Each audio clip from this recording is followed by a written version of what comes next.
Amém, amém, amém. Bom, encerramos agora nosso primeiro bloco e vamos dar início já ao segundo bloco de perguntas. Agora o nosso irmão Éfeso aí inicia com o segundo bloco fazendo uma pergunta de 2 minutos para o nosso irmão Eduardo. Senhor Eduardo, segundo o texto profético registrado no livro do profeta Zacarias, é uma profecia que trata de forma clara sobre a segunda vinda de Cristo. Capítulo 12, versículo 7. E o Senhor primeiramente salvará as tendas de Judá, para que a glória da casa de Davi e a glória dos habitantes de Jerusalém não sejam exaltadas acima de Judá. Porque na segunda vinda de Cristo, o Senhor salvará primeiramente as tendas de Judá.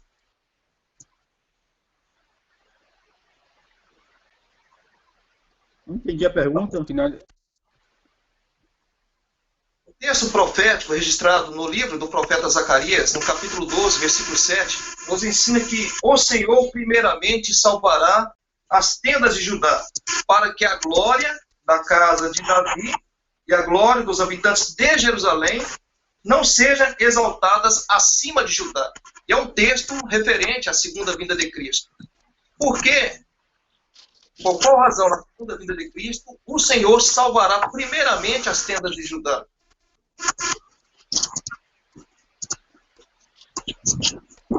Ok.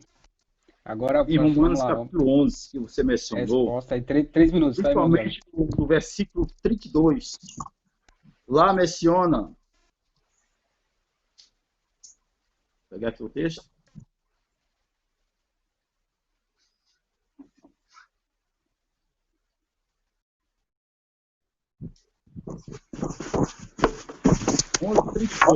Diz que Cristo encerrou todos na desobediência.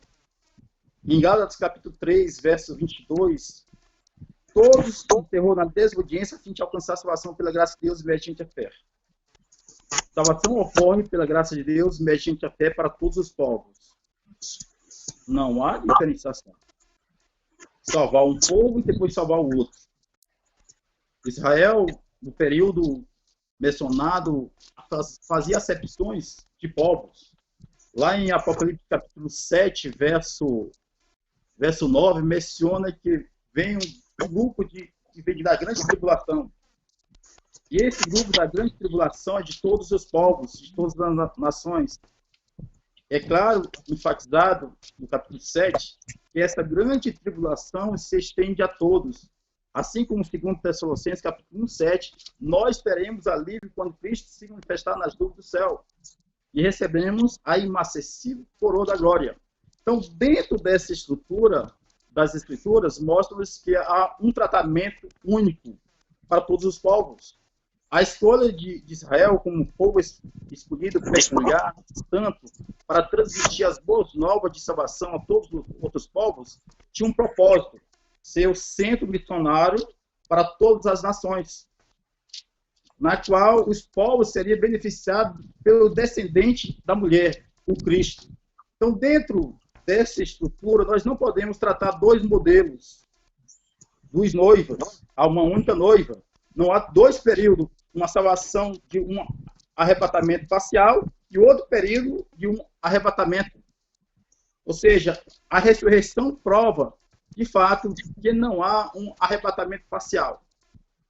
Portanto, a imortalidade não se dará em corpos glorificados corruptíveis durante o milênio, porque as Escrituras mencionam que quando Cristo se manifestar nas nuvens dos céus, os ímpios morrerão. Apocalipse capítulo 19, versículo 21. Então, dentro dessa estrutura, não há possibilidade de haver ímpios sobre a terra após o aparecimento de Cristo Jesus para raptar sua igreja de forma gloriosa e profunda. Então, dentro dessa estrutura, as Escrituras mostram em Mateus capítulo 24, verso 31, que aparecerá um sinal, o Filho do Homem. E os povos se lamentarão sobre aquele que não quiser abraçar o plano divino único a todos os povos. Amém, amém. Agora o nosso irmão Éfeso aí, a oportunidade de uma réplica de 3 minutos. Fique à vontade. Bom, senhor Eduardo, em relação à salvação, não há acepção de pessoas. O que nós estamos tratando é acerca da segunda vinda de Cristo.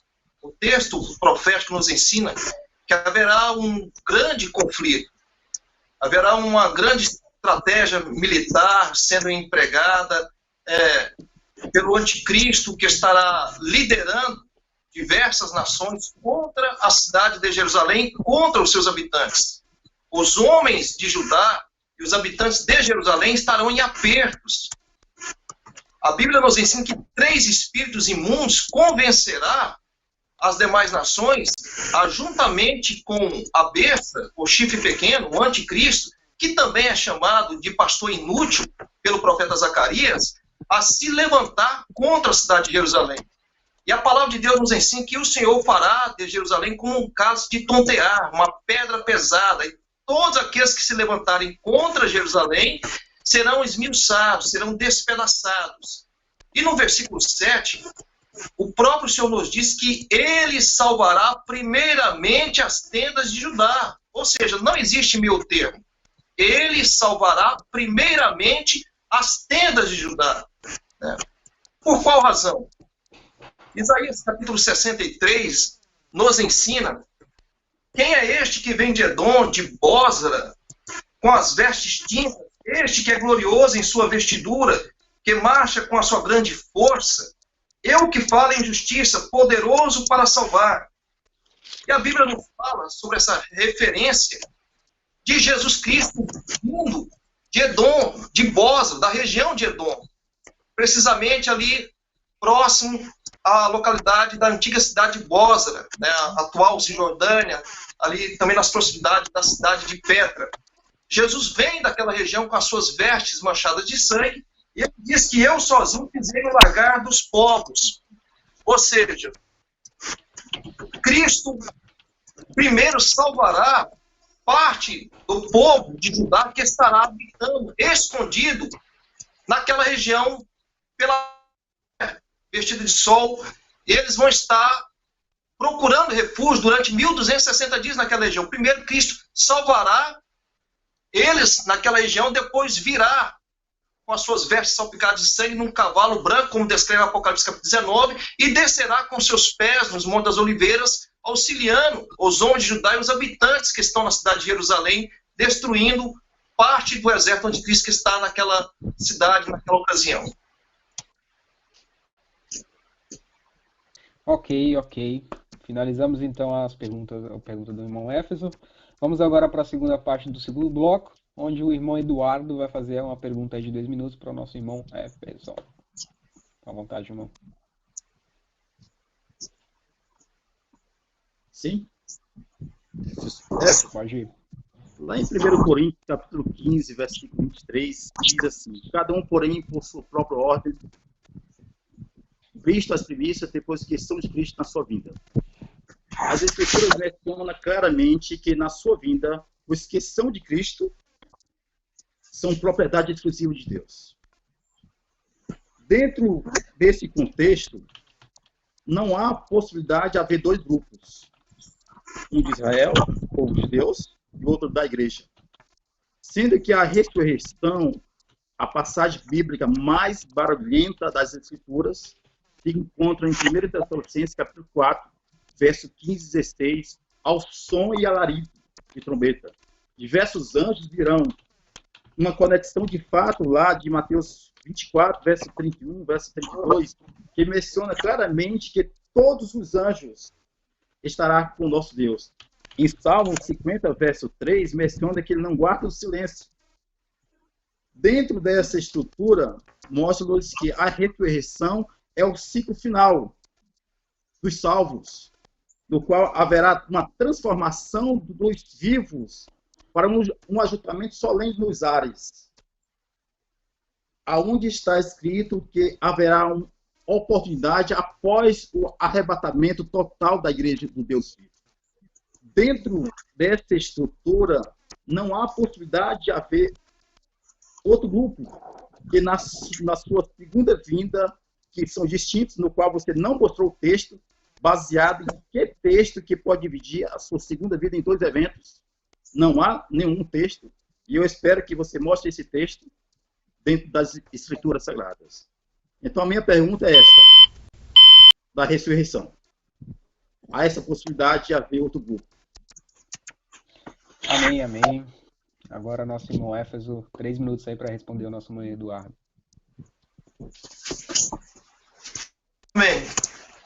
Bom, pelo que eu entendi, a pergunta do senhor Eduardo, ele quer saber...